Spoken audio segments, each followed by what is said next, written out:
Ladies and gentlemen, Ozzy Zehner and Gibbs.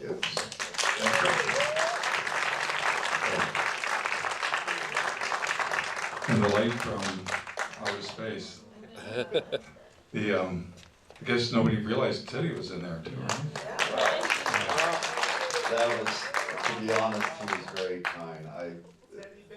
No. He had me go shoot a couple days of some beat coverage, which probably didn't even make it in the film. And then some editorial. But it's not that, it's just the emotional. Yeah, the support, and we kicked around some ideas. And, yeah. And you notice there was a lot of footage in Southern California, and we came and stayed with you and twice, and a lot of the stuff that you see. Yeah, absolutely.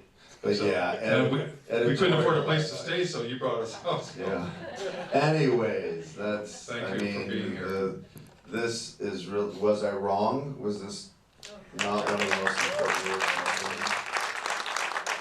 And I think it kind of kicks us in the ass because we have there's probably a lot of good intentioned people out there in the world, but we're finding there's no real magic pill, even though we want to believe there is, right? And you did something we'll open it up to the audience right away. But this whole thing that I've never seen before in a film where you actually had the subtext and a discussion about hope, because that's this unique quality that humans have over others. Pretty interesting, because we all do hope something, it's going to take care of itself, right? So I'm going to leave the stage and I'll have the microphone. You got yours, is yours working, Oz? Yeah, is this beautiful? Can you hear me? Yep.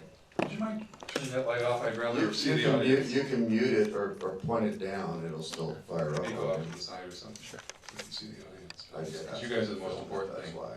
I can't see that. Yeah. I'll throw a softball because. Wait, no, yeah, always with the mic here, thanks. Sorry. First of all, I'm just still reeling and very, very moved by the film, both in my heart and in my head. It touched everything, and I'll have to digest a lot, I'm sure, like a lot of people. So I'll just throw the softball. First question. Why this title, and were there other titles possible that you played with? No, what's funny is I was originally, I was talking to somebody earlier about, I probably made 3 films. I started out 20 years ago filming trees that were, why are so many trees dying everywhere? That was my first question. But even then I came up with the idea of Planet of the Humans, and I didn't know how true that was. But I think that's for me, what we don't, that Earth from space, very few people comment on that, but we really do live on a planet that's been, that we're dominating, and we think we're lords and masters, but we're not. So that's the underlying, taking a look at ourselves from a different perspective. So yeah, from the very beginning, that stuck with it. And kind of the titles, I think, are so important. It guided the whole thing. Yeah, the first time Jeff came to me to talk about the film, to interview me actually he already had the title of the film at that time. Yeah. And we played around with it, thinking it might change. For the movie, it was an amazing amount of work and research, and just really blew me away. I didn't expect all that information about the environmental industry. So I want to thank you for that tremendous amount of work. And then, thank you. Obviously there's a couple of things. Planet overgrown people, and you have cultures that have to have a lot of kids. We're going backwards with some of our even abortion laws in this country. And then, that's creating more needs. Even in the valley here, I heard we have 350,000 in the whole Coachella Valley. I heard they expect 850,000 in 2050 if we make it that long. But less consumption, right? But what is your thoughts? I mean, we're in like the worst entitlement era. I mean, I'm a baby boomer too, but it seems like everybody's entitled and they have to get everything. Sorry, anyway, just thoughts on that, and any comments from Al Gore? Thank you. Yeah, Al Gore did make a comment on the film. Yeah, I don't remember what it was. Was it to a private fundraiser or something. Yeah, forever group. You know, he just kind of dismissed it. Yeah. We haven't had we haven't discovered anything that's wrong in the film or was incorrect. So, we're always open to criticism on the film, and we have been since even before it came out. No, we definitely did our homework. A lot of the facts and figures that you see in the film, this is original research and the first time it was published. Quite a lot of it falls under that category. Have you been covered by the New York Times? There was. It was interesting. Yeah. Do you remember how exactly that? There was an Associated Press review again before the attack started. That was, you know, the reporter was just. We learned that we would send the film and we have to wait a couple days because people would be in shock. But the AP reporter wrote this amazing review and won the New York Times and all the papers, but no other response, I don't think. Yeah. No, the New York Times actually pulled the review later. Yeah, it's no longer available. Whoa. Yep. You want to say anything about what you've been through? Oh gosh. No. Do you want to say anything about what you've been through? Do you both have security? Okay, so, sorry guys, but please don't yell out questions. We're gonna go in order with the people that have been waiting. You can do it outside, but we have another question here. And then if you raise your hand and I'm able to get to you, that's cool. Yes, but I've got one here, and then we can go there. Thank you. Thank you very much for both of you for your work on this, and Ted as well. A little editing you did. One of the most moving environmental films I've ever seen, maybe in my life. Brought tears with the last scene. The 500-year-old yucca going underneath. Agree with you, that was also powerful. I'm an optimist, so this is really the hardest, because I do believe that we can get to a better place. I think it's so important, the work you've done, and I think that your film, that there should be a summit called, and that every CEO of every environmental conservation group in America should go to the summit and view your film and have a 2-day retreat on what do we do now. What do we do now? Yes. What do we do now? Or at least accept and maybe change direction, tack the boat in a different direction. That's one thought. Yeah. But I have a question too. Yeah, okay. I think the most enlightening thing that I learned in the film was the so many biomass and the infrastructure of that in our country. When those little spots popped up on the map, I was amazed how widespread biomass industry, energy industry has grown. And do we have any idea how many trees we're cutting down for this form of energy on a national scale? Do we have an idea? No, off the top of my head, I don't know. No, unfortunately.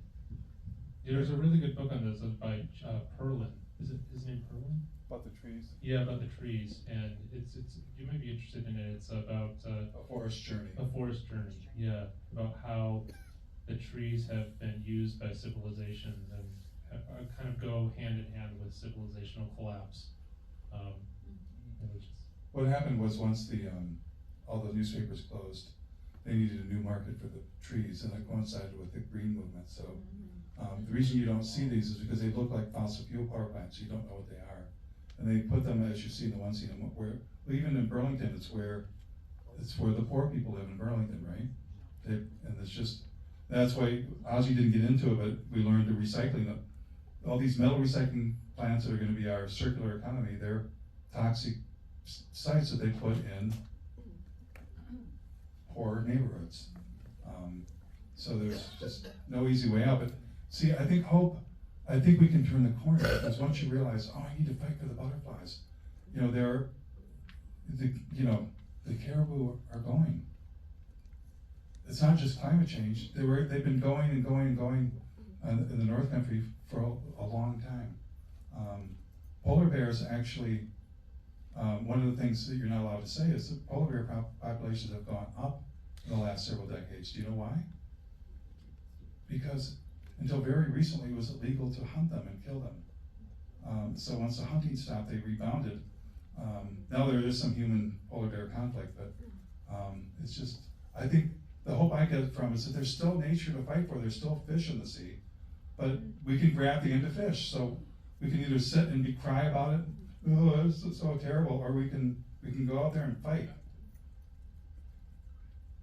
Yeah. I mean, personally, me and some of my friends, we just go out to the beach. You know, the Park Service, the national park near us, the National Lakeshore has has a program for volunteers. Screw that. We just go out there on the beach in the summer where the plovers, these little birds are nesting, and we just walk up and down the beach.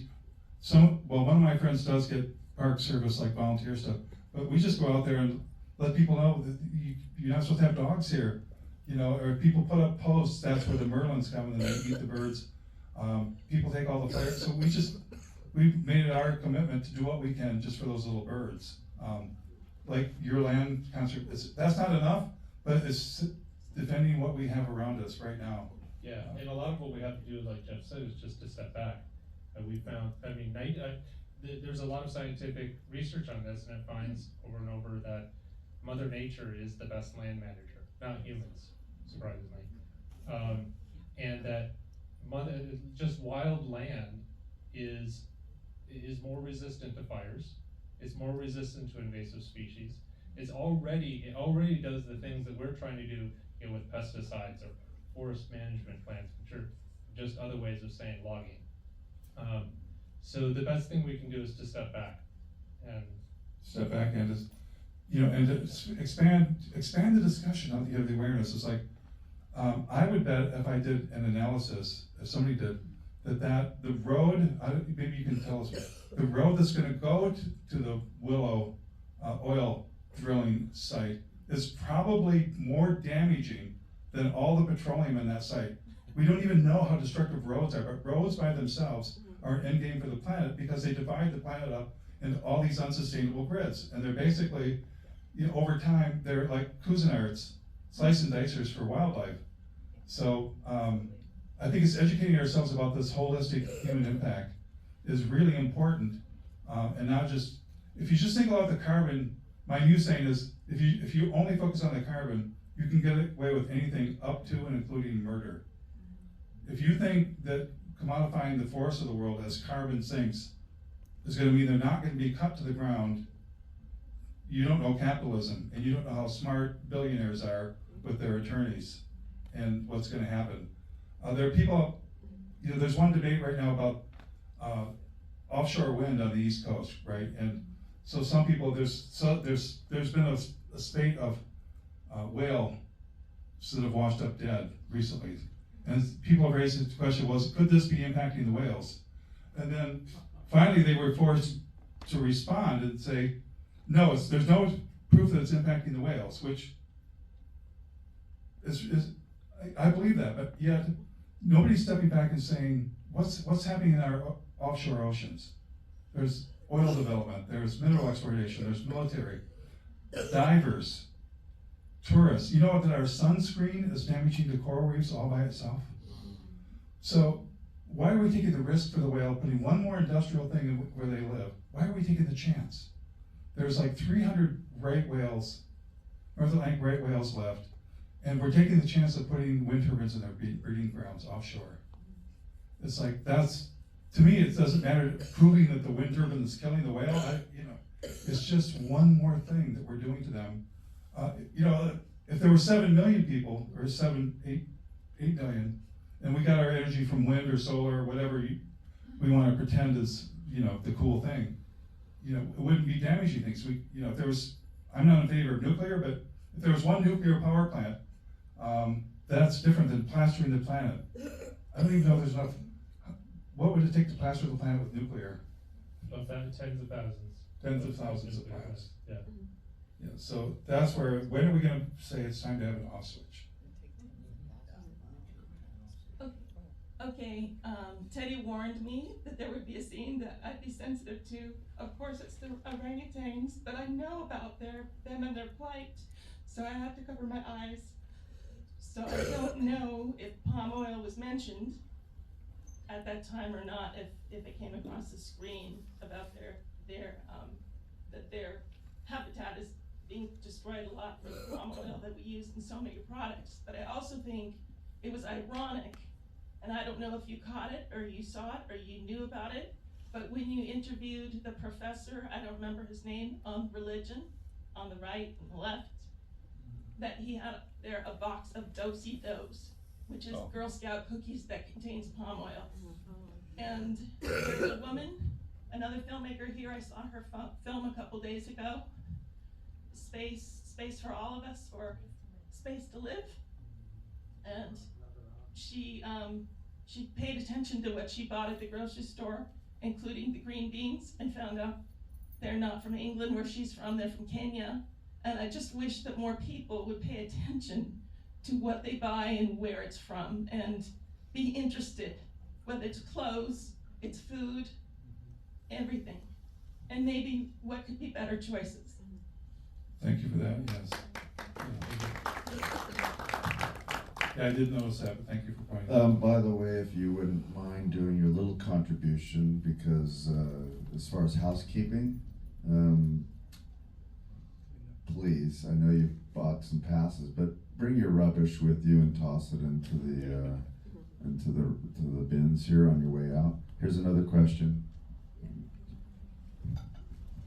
I was raised in Northern California, and this year we were smacked with one atmospheric river after another.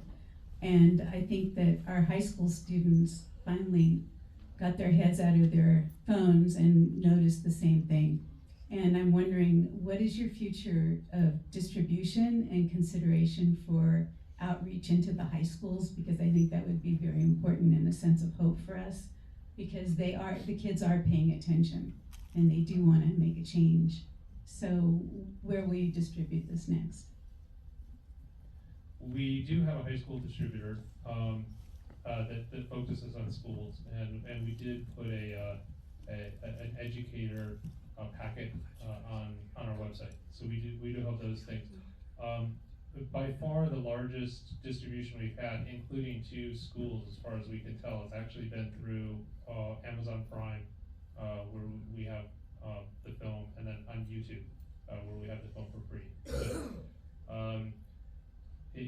So, people, I would love to see it get into more schools though. So if you want to come talk to me after, if you have other ideas, I'd love to hear. Thank you. I think, yes, I think we need to make a follow-up film and kind of catch things up and go further. So, I mean, I'll just float a title idea. How about Planet of Delusions? Hi again, I'm sorry to ask a second question. This young lady here at the end mentioned, what can we do or what's the solution? I keep my ear out. Like what I did with my apartment was I put everything on one power strip. And when I walk out the door, the clock goes off, the cable, my internet, everything. And then when I come home, I can just hit that one switch and make it convenient for myself. So I keep hearing things like that and then doing them. Right, so it's become in vogue lately to say that our personal footprint doesn't matter even for radical environmentalists, and the way I look at it, it's got to be both. And so that's what I would hope, because if I only make changes in my life, but we're not changing the whole arc of things, it's going to be swamped. But yet if I'm just trying to change the big picture and I'm not trying to do as best as I'm able in an imperfect world, that's going to be, that's not quite the right energy either. But again, I think there's lots of things to do, including rounding this out so we're fully aware. Maybe the best option in some small communities is hydro to keep us going right now, but to be aware that hydro writ large is just another death knell stroke for the planet. There was a time when New York City ran on hydro, and the Niagara River was sacrificed. But we just couldn't stop there. We just had to keep going. And what's going to happen, so. Side note, here in Palm Springs, we've had a few people that took the initiative to preserve land and actually buy it out from under developers, specifically Oswego Canyon. And we continue to try to spread as far as these purchases like what you're doing, Ozzy. And of course we have this history that goes back to the late 60s and 70s as far as the California coastal protection. Again, these people that were diehards, they had to piece it together, but they preserved a great deal of our coast, which would have been all Malibu at this point if there weren't advocates that fought so hard. So there are people out there, we just have to join them. Thank you, Teddy. And it may be now that we're getting a few repeaters, we may be. Yeah, so we could have to take transitioning another to question, and then okay. we can stick around to talk. We'll stick around up here after too. This is more of a comment though about what Teddy's saying is what you're doing with the Wild Land Trust is a wonderful idea, because this is something we can do to help the whole planet and even our own local community, is just protecting wild places and leaving these lands pristine as they can be for the other 20 million other species. We're one species. There's 20 million others. And so E.O. Wilson was in my mind during the film quite a bit, who I look to him as sort of one of our amazing heroes who just passed away, who started the Half Earth Foundation, with the goal of protecting half of the earth and waters for the other 20 million species, to save ourselves. Yes. Which I think is really, they're moving forward with this, and it's really incredible the amount of work they've done since he died at the age of 95, just a couple of years ago. And that, I mean, these kinds of things I think really do help. In Alaska, we have huge amount of work always to protect the wildest places, like the Willow that you brought up project, which we were told maybe was a business decision by the Biden administration, even though he had 4 million people telling him not to do this the week before the decision. See, let me pause there for a second. See, all these places that are telling you that we can go solar and wind, it's gonna be fine. They know it's bullshit. They know it's bullshit. Because it's solar and wind plus hydro, solar wind plus nuclear, solar and wind plus natural gas. Solar wind by itself does not exist on planet Earth. Nowhere. There's been $1 trillion already spent. So that's why, on the one hand, he's telling you the story. On the other hand, they have to do this. Because if you don't have fossil fuel or nuclear or hydro backing up this, making whole the system, it collapses. That's just physics. So Germany does the same thing. Who's the poster child in Europe? Is it Norway? Yeah, no, it's yes. Sweden. It's a little island off of Norway. Okay, well, yeah, it's connected. But what's Norway's economy based on? Right, oil. Yeah. It's almost like the bigger the center, the greater the need to have this magical story to cover it up. Mm-hmm. So I don't think it's just being cynical. I think they know if we don't make the system whole. That chart in the film, this is what I want to get across the next time. The professor that I'm interviewing in Wyoming, I don't think I kept it in the film, but he said, we're basically burning through 1 million years of stored energy each year. Stored energy of ancient sunlight that was gathered and collected and now is in the form of fossil fuels. The idea we're going to replace 1 million years of stored bioenergy compressed by the planet with sunshine on the landscape, once you start to break through this, it becomes just ever more ridiculous. And you can only do that. And the solar panel is the same technology that's in your iPhone. So basically, you're going through the same destructive process to plaster thousands of square miles of California with the same stuff that's in your phone. I don't know. So, but what's funny is Ozzy and I met because I saw somebody wrote a book about this. He had the courage to write the first book asking these questions, Green Illusions, which was amazing. But I was like, oh, I hope this guy will talk to me. Because, it's like I'm the Lone Ranger researching this stuff. So I called him up, I emailed him, got him on the phone. He says, well, yeah, I'd be happy to. So you were in San Francisco. In fact, why don't we meet when I come to Michigan? In fact, to Traverse City, where I live, in a few weeks. Yeah, my mom's best friend from high school was the librarian in Traverse City. They invited me to come talk there like a week before Jeff called me. And you actually lived in Flint for a while. Yeah, and I lived in Flint for 6 years. So we're, I guess, the Flint Mafia. But, I don't know if there's, you want to have one last question, or are we finished?